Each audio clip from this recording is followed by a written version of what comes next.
Back in section 5.4, we talked about the dimension of a vector space. We defined the dimension of a vector space. Let me write this here, vector dimension of a vector space V, which was, we say it was denoted, right? We write that as dim V. Okay, the dimension of a vector space is simply the number of vectors in the basis of V. I need to be careful here because I said what I said was that it was the number of vectors in the basis of V, but there are multiple correct bases of V, right? There's only one standard basis, but there are multiple bases of a vector space. So, for example, R3 is going to have, let me rewrite that, the dimension of R3 is going to be 3, because the minimum number of vectors required to create a basis for R3 is 3 vectors. As long as those 3 vectors are linearly independent, I can create any other vector in R3 using those 3 vectors, some combination of those 3 vectors, right? That's what a linear combination is. A linear combination of those 3 vectors will be enough to create every other vector in R3. And that's what it means to span a vector space, right? So in fact, here I could be more specific. I can say that the dimension of Rn, no matter what n is n. All right, that's kind of a special case. We now know that there are lots of different kinds of vector spaces than just real number vectors, but this is the one that we were most comfortable with, right? This is the one we started with, and we've built on it since then. So that's one example. Another example, sort of of a special case, is the zero vector. This notation is a little weird if you haven't seen it before. The curly braces represent a set, the collection of all the things in this set. And all the things in this set are the zero vector, and that's it. There's nothing else in this set. And we say by definition that the dimension of that vector space is 0. Okay, notice that the dimension is a number, and when we were talking about R3, this was 3. The dimension here is 0. This is actually one of the reasons we talk about 3-dimensional space or 4-dimensional space, right? In this case, we have nothing in this. We do have something in here, but we have nothing but the 0 vector. And if it's any other vector, the dimension might be different depending on what that vector is and what world it lives in. But if it's the 0 vector, and that's the only thing in there, then we say the dimension of that vector space is 0. Here's another example. Now that we're thinking a little outside the box that we had before. The dimension of, I'm just going to write it this way for now, and then I'll go back and talk about what this means. I haven't explicitly stated this before now, but we've played around with it a little bit. This P stands for polynomial. It's kind of a script P. It's definitely not a double struct P, but it's kind of a script P. So why would the dimension of the polynomial vector space P sub n be more than n? Well, let's take a look at the polynomial space 3, P sub 3. That is the collection of all polynomials of degree 3 or less, right? You can have 0 scalars. So you might have, for example, I'll just do it this way, a1 x1, x to the power of 1, which I know I don't need to write, but I'll just put it in there anyway. So here's a polynomial with unknown coefficients, each of which may or may not be different from the others, with a degree of no more than 3. But if, for example, this constant here is 0, right, then your polynomial is only going to be degree 2. But technically, all polynomials have an infinite number of terms. Anything higher than the highest degree just has a coefficient of 0. So let me put that back the way it was, just so that we can talk about it a little bit more cohesively. Okay, now one of the things I need to be able to do with a vector space is take something I have not actually defined this set very well. Let me fix that real quick. Okay, first of all, I've drawn a line here to distinguish the definition from the examples that I'm doing, and then I've extended my definition here and moved it up a little bit so that it's not gives us a little more room to play with going forward. I said that the set sub P sub 3 was a set of polynomials, and I just kind of left it at that. I didn't say what these numbers were, and to be quite clear, to be transparent about what I mean, I should include this. The values a sub n come from the real numbers, right? That's where they live. Now, what I need to be able to do with a vector set is take any two elements in it. So I have, here's one element might look like this, and another element might look like this, and I need to be able to add these together. Okay, so if I add these two things together, then I'm going to get a plus b, which is some constant. Let's go ahead and do this. Let's say a, this one here, plus this one here. I'm going to get a plus b, let's call it c, plus a1 plus b1, let's call that c1, and a2 plus b2, let's call that c2, and so on, right? I'm going to get another polynomial of degree 3 if I do this. Addition of two elements. So this collection of elements, this collection of things, which we call polynomials of degree 3 or less, is closed under addition. I can add two of them together and I land right back in the same space, okay? I have to be a little bit careful. I'm going to erase this now, most of it, not all of it. I'm going to use this one again. I have to be careful now when I talk about scalar multiplication, because it's important to note where the scalars are coming from. If I say over here,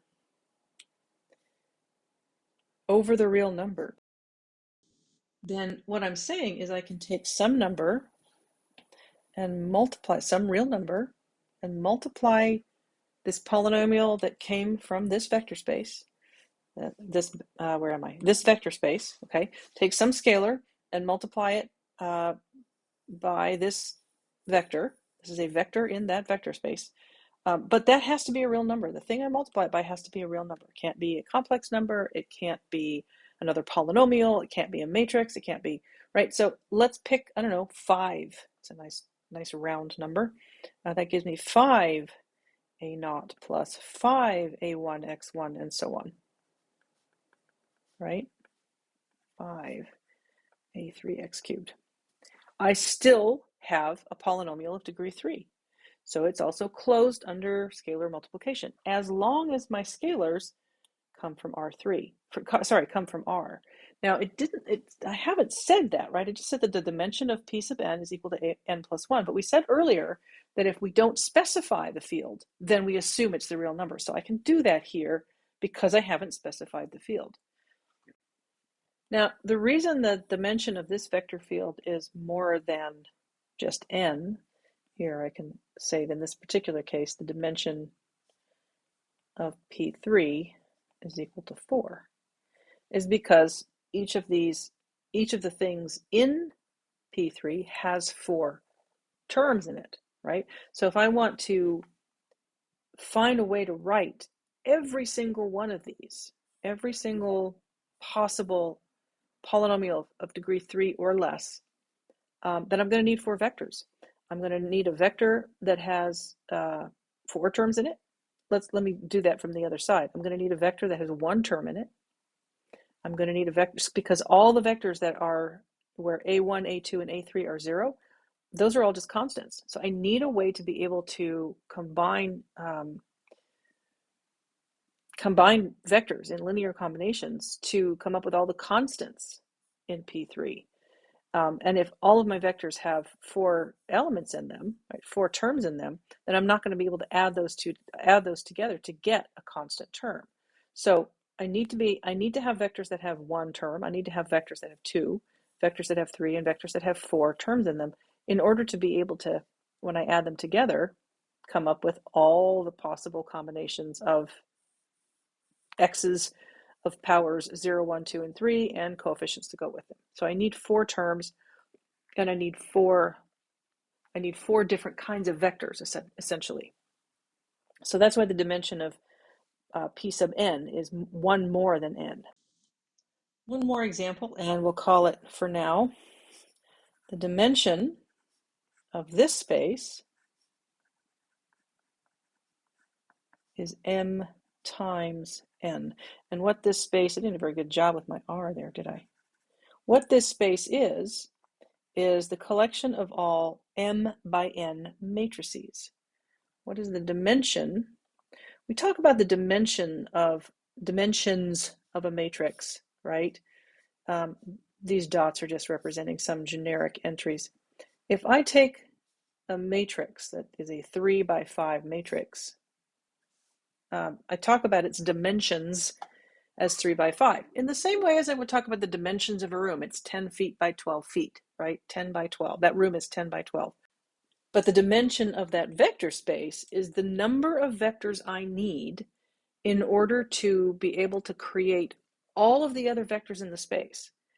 All of the other vectors in the space have the same dimensions. They're 3 by 5 matrices. And if you think about this in kind of the what we call the area model of multiplication here, 3 by 5 is 3 times 5, right? There are 15 dots there. So we say then, and this is my example, 3 by 5, my dimension, the dimension of, I'll write it this way, the dimension of the matrices, of all 3 by 5 matrices, the dimension of that vector space is 15. 3 times 5 is 15.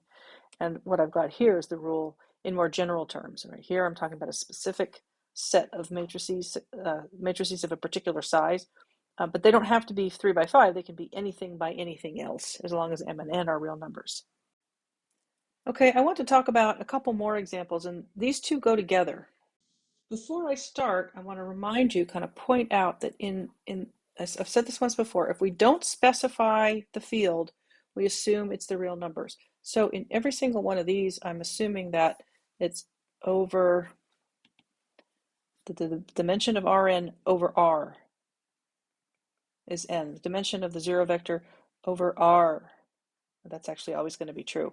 The dimension of the polynomials of degree n over R is n plus 1. What would I multiply, Paul? I could do the polynomials over the polynomials, for example. Like maybe I would do, just trying to come up with an example of how, when it was not R, necessarily R. I could do the polynomials of degree 3 over a field of the polynomials of degree 2, right? So if I don't say that, then we're saying that we're going to be over R, and that means all my scalars are real numbers. So unless I say otherwise, my scalars are real numbers. Here I'm saying it explicitly because in my next example, I'll just go ahead and write that out as well. I'm going to talk about the vector field of the complex numbers over the complex numbers. I'm going to be taking my scalars from the complex numbers. In my first example, first of these two, I'm going to be taking my scalars from R. So let's start with verifying that the complex numbers are in fact the complex numbers over R is in fact a vector field. If I take a plus bi, which is a complex number, it's one of the things that I find in this collection of things, right? One of those things looks like this. And it's a very general one. So I'm doing this with general coefficients so that I don't have to worry about doing it for every single case, right? I'm trying to generalize as much as possible. Let's take another one. We'll call it c plus di. And let's check our addition and our scalar multiplication. If I take a plus bi and c plus di and add them together, I get a plus c plus bi plus di. I could call that a plus c k, for example. It's just two numbers I've added together. Right? I'm just giving it another generic name. I could equally, just as happily, leave it as a plus c. We know that's going to be a real number, right? Because a and c are both real numbers. B and D are also real numbers, but I've got an I in there, but I could factor the I out. So now I have a real number plus a real number times I, and this is also a real number. So when I add two complex numbers, sorry, this is also a complex number. When I add two complex numbers together, when I take two numbers from this collection and add them together, that the answer lands back in this collection. It also satisfies the criteria of being a member of this set. Okay, so that's my addition. And my scalar multiplication will look like this. I'm going to take a plus bi, and I'm going to multiply it by a scalar. But I'm going to multiply it by a scalar that comes from R. So let's pick one. Let's call it K. All right. When I do that scalar multiplication, I get Ka, which is a real number times a real number, plus Kbi, which is a real number times a real number, times the imaginary I. So I've got now an a plus bi like thing, right? This thing that I've ended up with is in the same form as any other element in the complex numbers, a plus bi. The numbers a and b, or the numbers in the position a and b, right? My generic a and my generic b, those actual numbers are different from my original complex number, but it's in the same form. It's another complex number. So the complex numbers are also closed under scalar multiplication over the real numbers. Okay, now what the question we're trying to answer here is, what is the dimension of the complex numbers over R? And to answer that question, we might need to know, what does a basis look like, or what is the standard basis? Some of the numbers in the complex numbers don't have i's in them. So if I want to be able to take any element in a plus I, let's pick 3, because why not? I could write that as 3 plus 0i, but to all intents and purposes, there is no I, or there's no term containing an I, because it's 0. So if I want to be able to add that number to another number in that set and have an I present when I'm done, then I need to be able to introduce i's into the process. So let me erase my 3. So I'm going to say that the standard basis, let me abbreviate this, standard basis for C over the real numbers is the set of, they're both kind of identities in their own way, 1 and I. 1, because like all the other vectors we've worked with, it's sort of in the most simplified form. It's like the identity, multiplicative identity, right? So that's why the 1 is there. But the I is there because we need to be able to introduce it into numbers that don't contain it. In order to find all the possible elements in C, we need to be able to introduce the I. So that's my standard basis for the complex numbers over the real numbers. And so I'm going to say that the dimension of that vector space over R is 2. Now, let's just use a different color of pen here. If I take everything's the same, except for, now I'm going to be looking for the standard basis for the complex numbers over the complex numbers, then that means that my scalars are coming not from R, but from C. So when I did this multiplication, if I had done, for example, K times 3, I would have ended up with just 3K. No I involved, right? I need to be able to introduce it, so I include it in my standard basis. But in the case of, where's my eraser? In the case where my scalars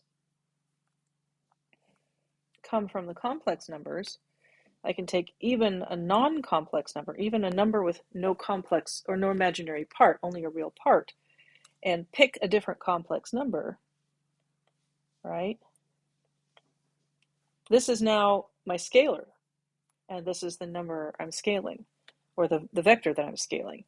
And the result is 6 plus 9i, which is a complex number, and that is in C. So because the complex numbers already contain i's, I don't need to introduce I, and so the standard basis for the complex numbers over the complex numbers is just 1. And so we say that the dimension of the vector space C over C is 1. Okay, let me erase a little bit of this stuff. That way I can keep the real meat of this screen all on one slide. What else do I want to erase? Maybe this here.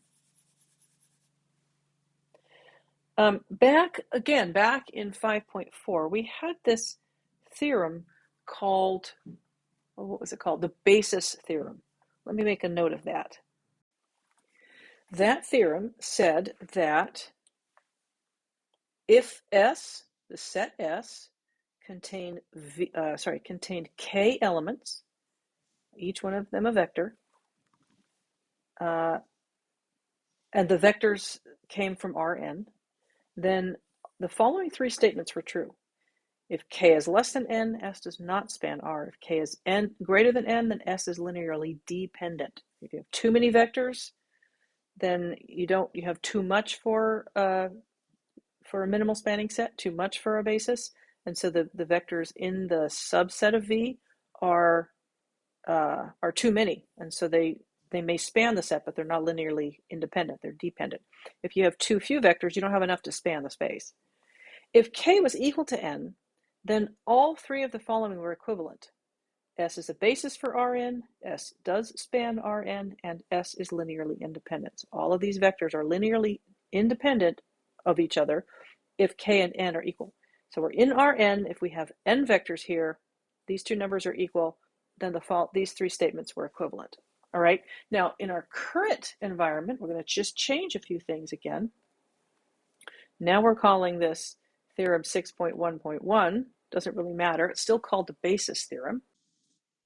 We're still saying that S is a collection of K vectors, but this time we're going to say that these vectors are a subset of vectors in the vector space V.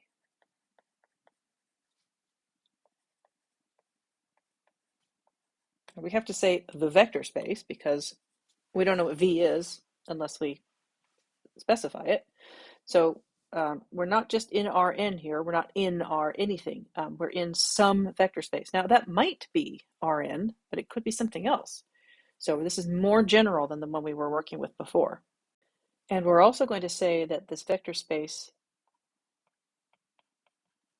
has dimension n. So we're in the vector space V with the dimension of V being n.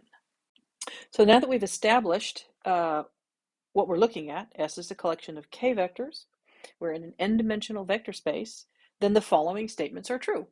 If K is less than n, then S does not span V. If K is greater than n, S is linearly dependent. The vectors in S are linearly dependent. If K is equal to n, then just as before, the following statements are equivalent. S is a basis for V. S spans the vector space V, and S is linearly independent. So the basis theorem that we had back in section 5.4 is expanded now to include all vector spaces, but we really haven't had to learn a new theorem. It's the same stuff. It's just that it applies to a larger group of what we now know to be vector spaces. Vector spaces don't have to be real number vectors. They can be a lot of different things. The nice thing about this theorem and the rest of the theoretical work that we've done so far is that it does apply to this larger group, this superset now of vector spaces. And so we can use the things that we've already learned to verify, for example, that a set of vectors in a vector space are that those vectors form a basis. The example given in your book is that you can verify that the set of polynomials The set given is a set S. It contains 3 polynomials. One is of degree 2, one is of degree 1, and one is of degree 0. And you'll notice there that each one has a different degree, right? This is what we said about why the basis for the dimension of P sub n is n plus 1. What we're looking at in this example is we're looking for a basis for P sub 2, so we need 3 vectors, one in each of the degrees leading up to the highest degree, which is 2, because we're in P2. Right, so we need a degree 2 polynomial, we need a degree 1 polynomial, but we also need a constant, so we need a degree 0 polynomial. The 3 vectors, the 3 polynomials given in that vector space S form a basis because they are linearly independent, and together they span all of degree 2 polynomial space. You can confirm that. You can just read through the example to see how that's confirmed.